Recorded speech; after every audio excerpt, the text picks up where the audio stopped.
संगणक वापरता येत नाही, मोबाईल फोन चालवता येत नाही, ऑनलाईन भरता येत नाही, तिथे काउंटर उघडलंय. मी जा महापालिकेत खाली तिथे एक मोठा सर्व्हिस काउंटर बँकेसारखं उघडलंय.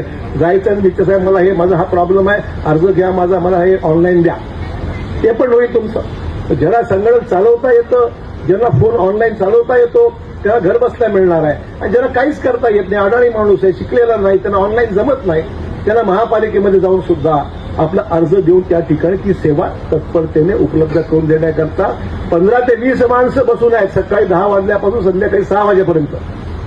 त्यामुळे तुम्ही त्याचाही फायदा घ्या, ऑनलाईन सेवेचाही फायदा घ्या आणि आजपासून ही पाण्याची व्यवस्था या भागात चांगल्या पद्धतीने सुरू होणार आहे. आज नांदेडमध्ये 2 नव्या स्वीपिंग मशीन, स्वीपिंग म्हणजे काय, सफाई, शासनाने पाठवल्या आहे.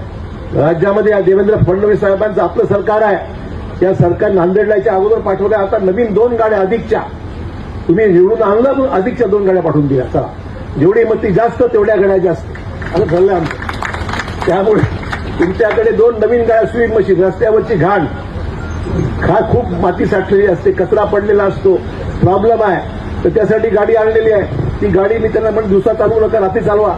लोकांचे कारभार, लोक घरी झोपले की तुमचं काम चालू करा, तुम्ही रात्री झोपू नका, रात्री काम करा आणि दिवसा लोकांना स्वच्छ त्या ठिकाणी रस्ता दिसला पाहिजे.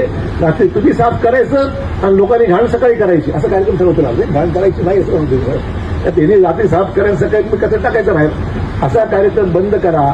लोकांना सवय लावल्या पाहिजे. घर साफ आहे तर कचरा कुठं आहे, रस्त्यावर, घराच्या बाहेर कसा.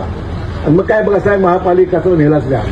आपणच कचरा करायचा, आपणच जर कचरा नीट साठवला आणि कचरा घंटा गाडीकडे देऊन टाकला तर तो काम संपेल. आणि सिमेंट कॉन्क्रीटच्या मेन रस्त्यावरचा जी घाण आहे, कचरा आहे, धूळ आहे, ती सगळी गाडी ती साफसफाई करू. रात्री म्हणले रात्री 11-12 सुरू करा, सकाळी 4-5 वाजेपर्यंत पूर्ण शहर ते साफ झालं पाहिजे. रस्ता मुक्त म्हणजे सुंदर झालं पाहिजे, सुंदर शहर, स्वच्छ शहर, अशा प्रकारचे काम झालं पाहिजे. त्याचप्रमाणे मी त्यांना हेही सांगितलं या 100 दिवसाच्या कार्यक्रमामध्ये की आपण सगळे गटारं साफ करा.